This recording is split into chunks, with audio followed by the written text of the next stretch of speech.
कलयुग के अंत में एकदम 100% पत्थर बुद्धि बन जाता है।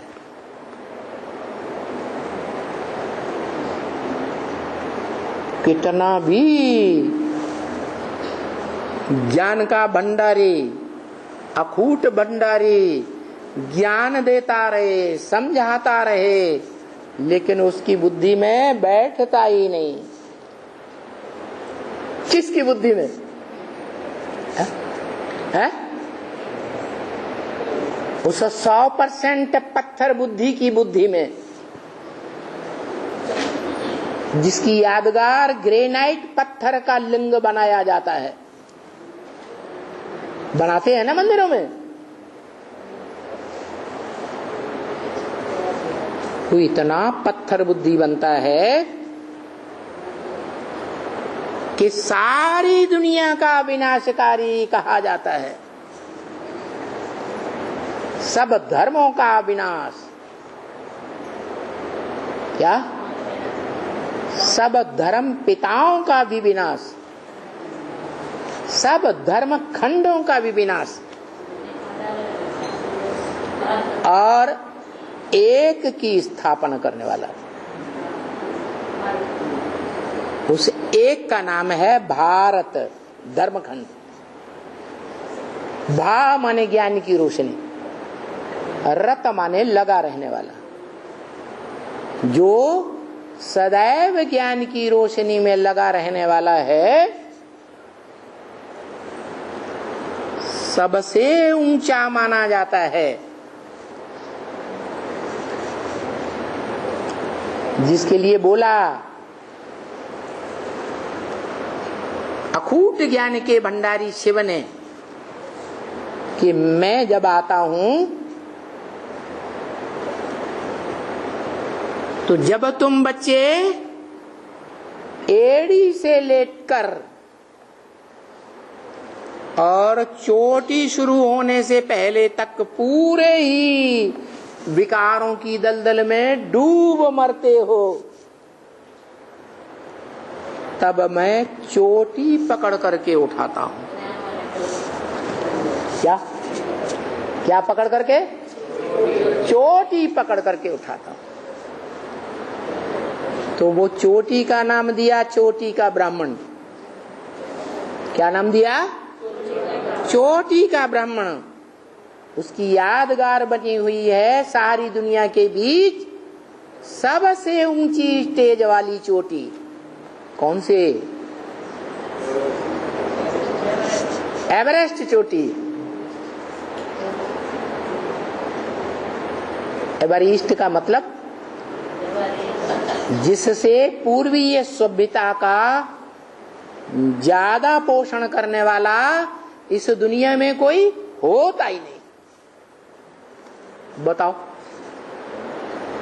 ठेठ ईस्ट से कौन निकलता है?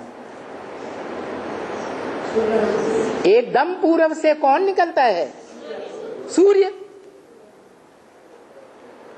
सूर्य से जास्ती पूर्वी सभ्यता वाला, ज्ञान की रोशनी फेंकने वाला और कोई दुनिया में होता ही नहीं। तो जब सारी दुनिया जलमयी हो जाएगी महाविनाश काल के टाइम पर, कैसे?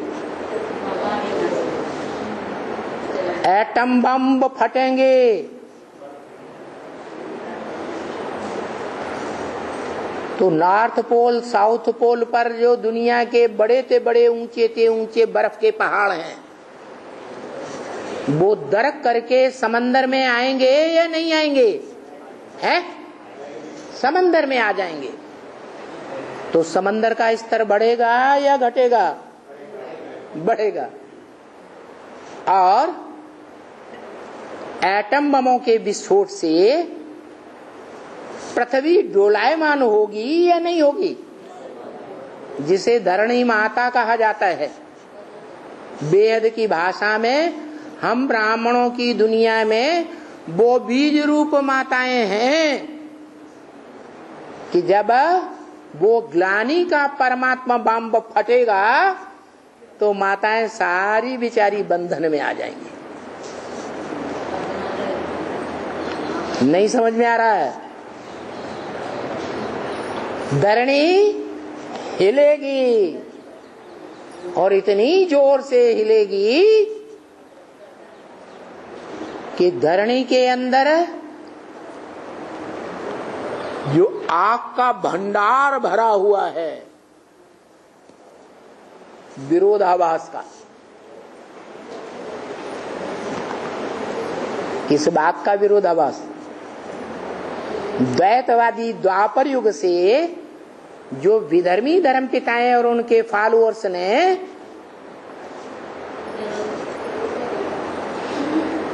और साथ साथ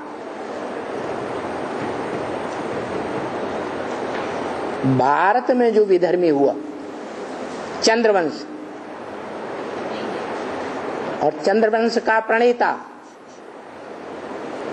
उन सभी ने मिलकर के माताओं को जितना दुख दिया है द्वैतवादी द्वापर युग से, वो दुख का क्या क्या फूटता है? भूकंप, धरती कंप, ऐसे ऐसे बड़े बड़े दुनिया में ज्वालामुखी फटेंगे जो सारी दुनिया में जो बड़े बड़े मल्टी स्टोरी के मकान हैं या एक मंजिल के भी मकान हैं, वो सब धराशायी हो जाएंगे। और दुनिया की बड़े से बड़ी आबादी कहाँ रहती है? भारत में,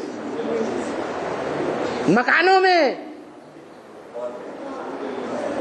एक मंजिल के हों चाहे बहुमंजिला हों, मकानों में ही रहती है ना, वो सब दब के मर जाएंगे। और उसके साथ ही साथ जब पृथ्वी माता हिलेगी, जो बड़े से बड़ा उपयोगी ग्रह है मनुष्य सृष्टि में, तो दूसरे जो ग्रह हैं वो भी अपना अपना स्थान छोड़ने लग पड़ेंगे। खास करके जो पृथ्वी का उपग्रह है, क्या पृथ्वी से अलग होकर उपग्रह बना, कौन सा? चंद्रमा। वो चंद्रमा भी पृथ्वी पर आ मिलेगा।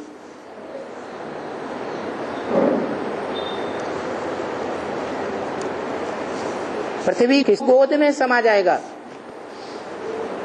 प्रशांत महासागर में समाएगा। और सूरज जो ओजोन किरण फट रही है, वो फटती ही जा रही है या फटना बंद हो रही है, उसके कारण दुनिया में गर्मी बहुत बढ़ जाएगी। जो कुरान में भी लिखा है, जब विनाश होगा, महाविनाश, तो आफताब आग बरसाएगा। तो एटम बमों की आग, सूरज की आग और पृथ्वी के अंदर से जो गरम गरम लावा निकलेगा,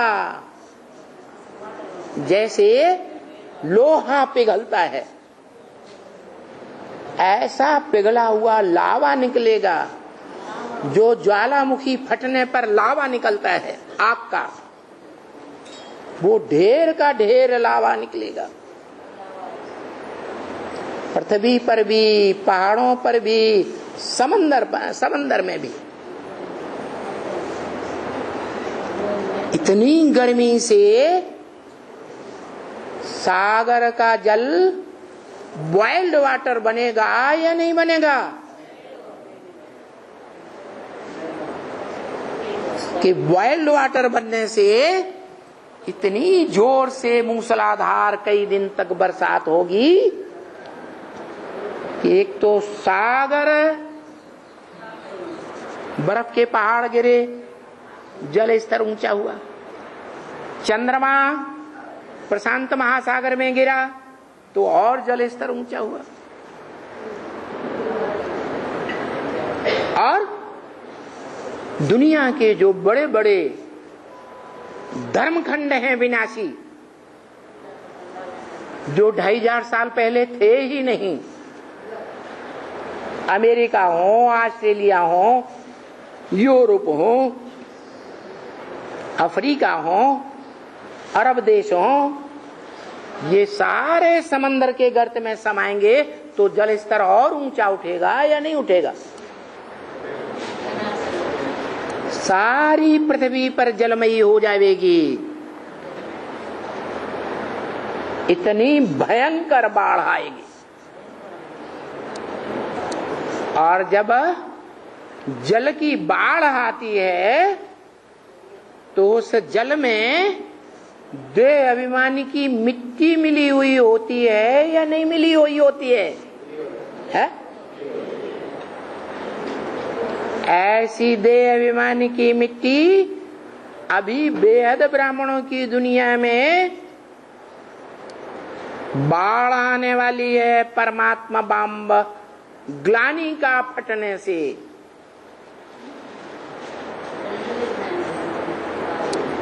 उस भयंकर बाढ़ में सारे ही देह अभिमानी जो आत्मिक स्थिति में स्थित नहीं हो सके सब डूब मरेंगे।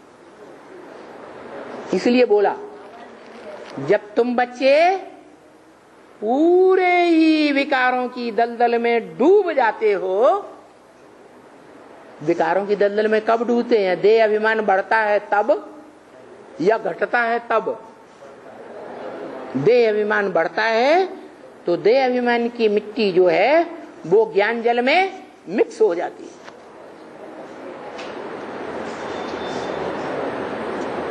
उस बाढ़ में सभी प्राणी अंधे हो जाते हैं, जिन्हें कहा जाता है कामांध। और काम का अंश होगा तो क्रोध जरूर होगा, जिसे बाबा कहते हैं कामांध क्रोधांध, कामेश क्रोधेश। क्या काम विकार उत्पन्न होता है और उसकी पूर्ति नहीं होती है तो क्या होता है? क्रोध में आ जाते हैं। इसलिए जो लास्ट संदेश है व्यक्त बाप दादा का गुलजार दादी के द्वारा 23 जुलाई का, उसमें कहा है कि युवा वर्ग निमित्त बनेगा परमात्मा बम फोड़ने के लिए, परमात्मा की प्रत्यक्षता करने के लिए। युवा वर्ग में अदर कुमारों की संख्या ज्यादा है, कुमारियों की संख्या ज्यादा है। अदर कुमारों की संख्या ज्यादा है या कुमारों की संख्या ज्यादा है?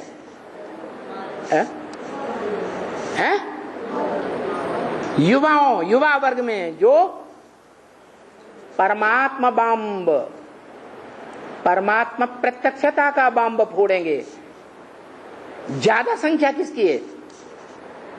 अरे युवा वर्ग में कुमारों की संख्या ज्यादा है, कुमारियों की संख्या ज्यादा है। जो अदर कुमार हैं, अदर कुमारियां हैं, उनकी संख्या ज्यादा है। ज्यादा संख्या किसकी है?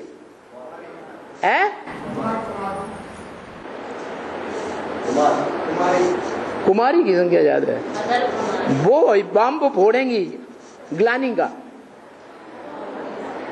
कुमारियां ग्लानि का बम फोड़ेंगी। अरे इसी अव्यक्तवाणी में जो जन्म से ही कुमारी रही, बेसिक ज्ञान में भी, अभी तक भी उस कुमारी के तन में ब्रह्मा ने प्रवेश किया। शिव का प्रवेश उसमें नहीं हो सकता, क्योंकि कुमारी पर शिव नहीं आ सकते, पतित तन में आते हैं। तो पवित्र तन में ब्रह्मा की सोल ने प्रवेश किया। वो गुलजार दादी जैसी कुमारी परमात्मा बम्ब ग्लानी का फोड़ेगी? अरे फोड़ेगी नहीं। इसलिए बोला इस कुमारी के तन के द्वारा मैं वाणी नहीं चला सकता। जो वाणी भारतीय शास्त्रों में प्रसिद्ध है, नंगा नाच। कौन से व्यक्ति का नंगा नाच प्रसिद्ध है? कोई व्यक्ति है भारतीय शास्त्रों में? है शंकर। उस रथ के बारे में बोला कि वो रथ की आवाज जानी चाहिए दुनिया में।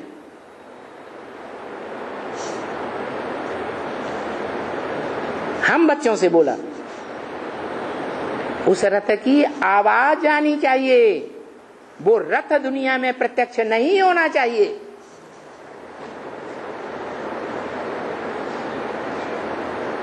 जिसकी ग्लानि का बॉम्ब फूटेगा। ग्लानि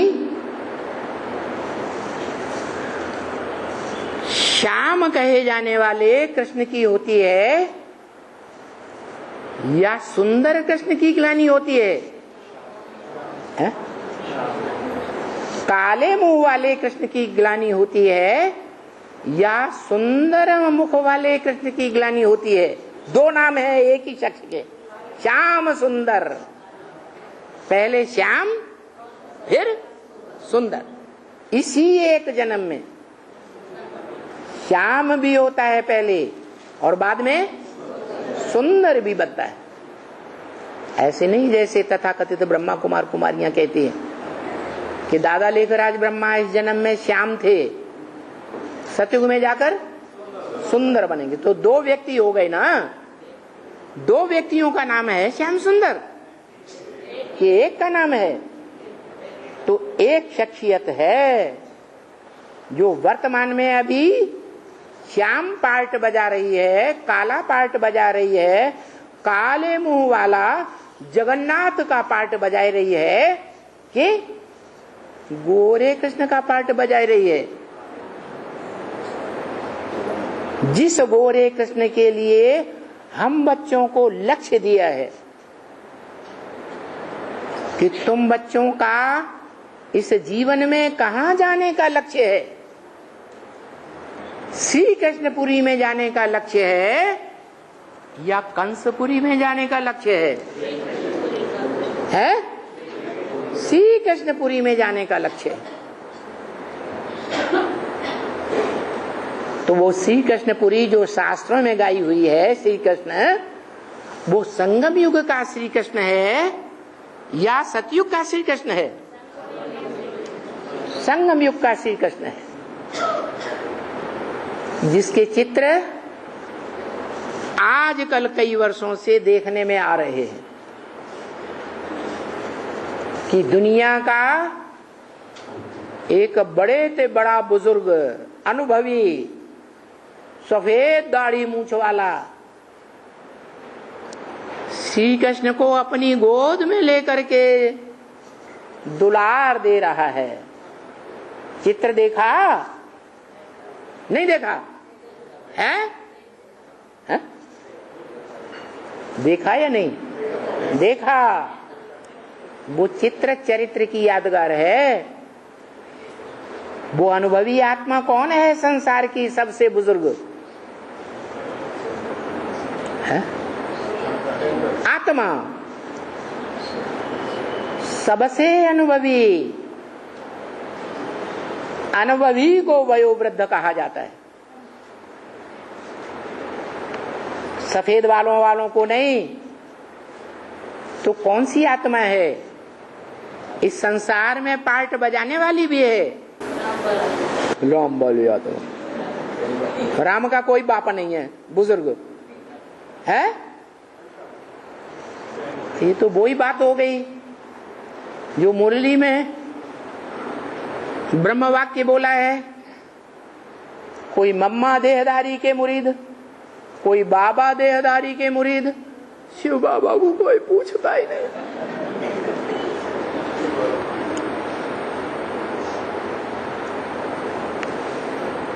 दुनिया की सबसे जास्ती अनुभवी बुजुर्ग आत्मा किसे कहेंगे?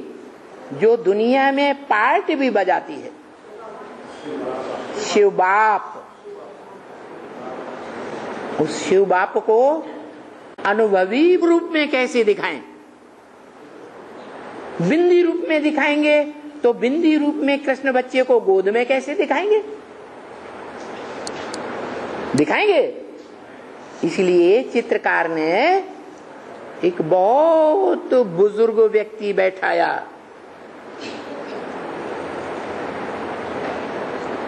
दाढ़ी मूंछ वाला, लंबी लंबी दाढ़ी, लंबी लंबी मूंछ, सफेद, और गोद में कृष्ण बच्चा दिखाया है।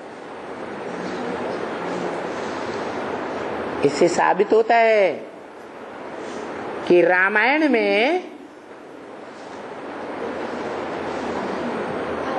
राम को जो भगवान बताई दिया है,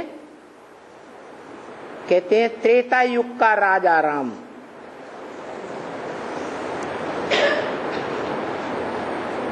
उस आत्मा की बात है। यश्यो बाप कहते हैं ब्रह्मा मुख से कि वो त्रेता वाला राम नहीं, इस संगम युग में रम्यते योगिनो यस्मिनीति राम। योगी लोग जिसमें रमण करते हैं, अतीन्द्रिय सुख खेलते हैं, अतीन्द्रिय सुख का पार्ट बजाते हैं, जिसकी यादगार रास लीला दिखाई जाती है। हर एक गोप गोपियों के साथ भगवान ज्ञान डांस करता हुआ दिखाया गया। ऐसा अतीन्द्रिय सुख देने वाला ऊंचे ते ऊंचा बाप, जिसका कोई बाप नहीं, वो अनुभवी ते अनुभवी संसार की आत्मा है, जो संसार में भी पार्ट बजाती है। वो शिव को दिखाया है वृद्ध रूप में, नहीं तो निराकार ज्योति बिंदु को वयोवृद्ध के रूप में, अनुभवी के रूप में कैसे दिखाएगा चित्रकार?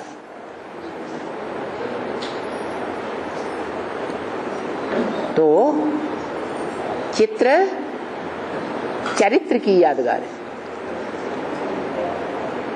दुनिया की पार्ट बजाने वाली आत्माओं में सबसे जास्ती अनुभवी आत्मा कौन?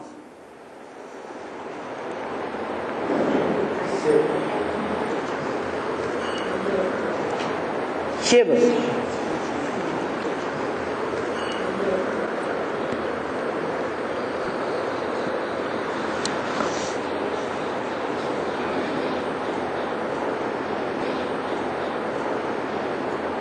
तो जो पहले बेसिक ज्ञान में तथाकथित ब्रह्मा कुमारियां सेंटर के दरवाजे पर बड़ा बोर्ड लगाती थी, जिसमें लिखा जाता था श्री कृष्ण आ रहे हैं,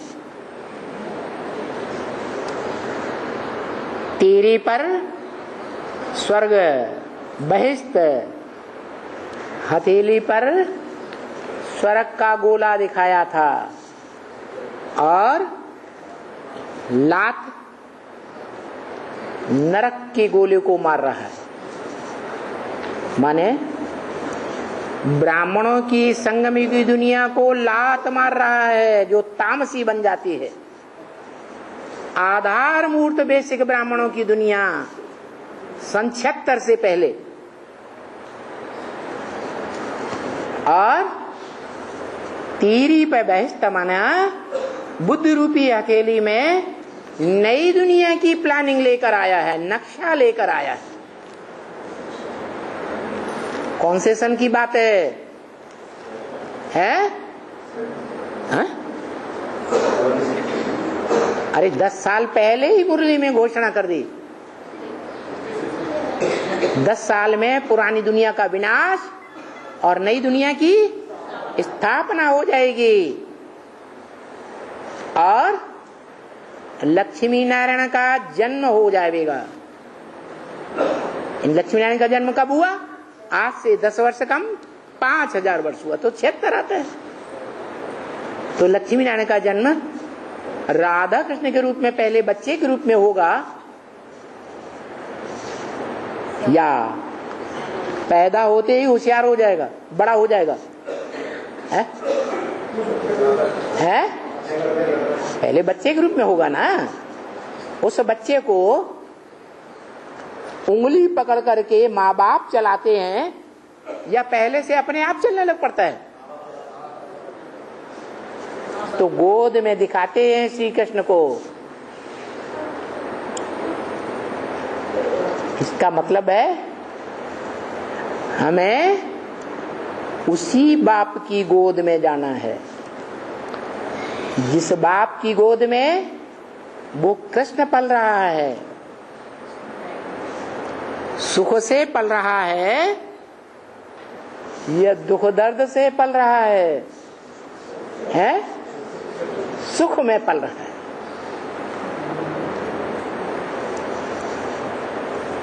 जो विद्वान पंडित आचार्य हैं, या जिन कवियों ने उसकी जीवन कहानी लिखी है, जो आत्मा सुप्रीम सोल बाप की ज्ञान की गोद में पल रहा है, अज्ञान की गोद में या ज्ञान की गोद में है? ज्ञान प्रकाश की गोद में पल रहा है। वो बच्चा दुखी हो सकता है क्या? है? वो बच्चा मनुष्य सृष्टि का बाप है।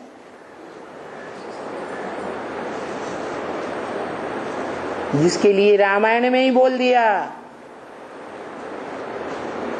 ब्रकुटि विलास सृष्टि लय हुई, सपने संकट परहि की सोई।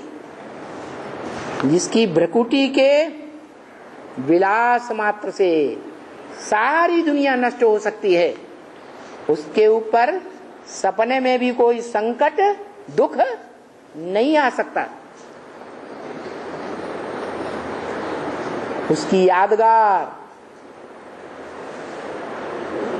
भारत के ठेठ पूरब में